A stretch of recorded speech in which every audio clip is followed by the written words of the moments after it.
Commission on Audit, pinuna ang SSS sa kabiguang singilin ang 89 billion pesos sa mga delinquent employer. Naritong news scoop ni Kim Gomez.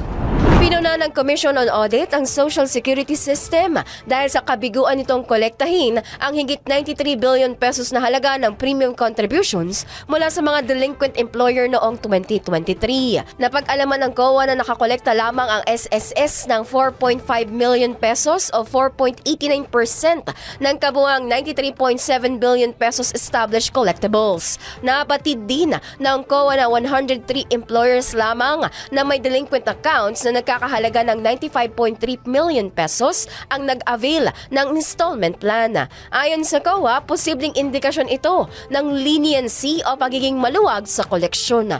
Dahil dito napagkaitan ang SSS ng pondo para sa iba't ibang benepisyo. Para naman sa SSS, sinabi nito sa COA na ginagawa nila ang makakaya para mag-remit ang mga kumpanya.